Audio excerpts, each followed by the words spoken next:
कभी कभी हमारी जिंदगी की सबसे बड़ी समस्या आलस नहीं होती, बल्कि कल होती है। कल से मेहनत करेंगे, कल से बदलेंगे, कल से पढ़ेंगे, और यही कल हमारी आज की सफलता चुपचाप चुरा लेता है। ये कहानी हमें यही सिखाती है कि जो काम आज किया जा सकता है, उसे टालना खुद से धोखा करना है। ये कहानी है बिंदुपुर गांव के एक लड़के आर्यन की। आर्यन पढ़ने में तेज था, समझ भी जल्दी लेता था, लेकिन उसकी एक बहुत बुरी आदत थी, हर जरूरी काम को कल पर टाल देना। खासकर पढ़ाई के मामले में उसका एक ही जवाब होता, अभी बहुत समय है, कल से जरूर पढ़ूंगा। सालाना परीक्षा में 1 महीना बाकी था।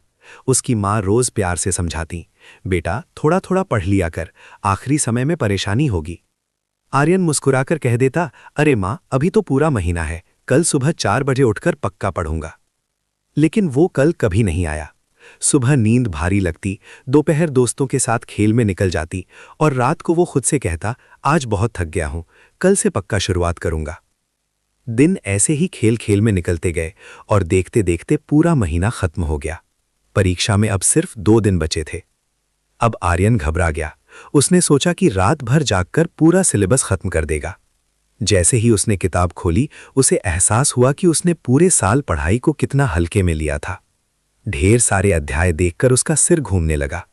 तभी गांव की बिजली कट गई। मिट्टी के दिए की हल्की रोशनी में पढ़ना मुश्किल हो गया, और थकान ने उसे फिर घेर लिया। उसने खुद को फिर दिलासा दिया, कोई बात नहीं, कल सुबह जल्दी उठकर जरूरी सवाल पढ़ लूंगा। अगले दिन परीक्षा हॉल में बैठते ही उसका दिल जोर जोर से धड़कने लगा। प्रश्न पत्र देखकर उसे सब कुछ जाना पहचाना तो लग रहा था, लेकिन किसी भी सवाल का पूरा जवाब उसे याद नहीं आ रहा था। वो पन्ने पलटता रहा और दूसरों को लिखते हुए देखता रहा। परिणाम आया तो आर्यन फेल हो गया। उसके दोस्त अगली कक्षा में चले गए, लेकिन वो वहीं रुक गया। अपने माता पिता की आंखों में उदासी देखकर उसे गहरी शर्मिंदगी महसूस हुई। उस शाम वो रोते हुए अपने दादाजी के पास पहुंचा। दादाजी ने उसे पास बिठाया और आंगन में लगे एक छोटे से पौधे की ओर इशारा करके बोले, बेटा, अगर मैं इस पौधे को रोज पानी ना दूं और सोचूं कि महीने के आखिरी दिन एक साथ 10 बाल्टी पानी डाल दूं, तो क्या ये जिंदा रहेगा? आर्यन ने सिर झुका लिया और कहा, नहीं दादाजी, ये सूख जाएगा। दादाजी मुस्कुराए और बोले, पढ़ाई भी वैसी ही है, ज्ञान का पौधा रोज थोड़ी थोड़ी मेहनत से बढ़ता है। कल एक ऐसा चोर है जो आज की मेहनत और आने वाली खुशी दोनों चुरा लेता है। उन शब्दों ने आर्यन को झकझोर दिया। उसने उसी दिन तय कर लिया कि अब वो कल का इंतजार नहीं करेगा।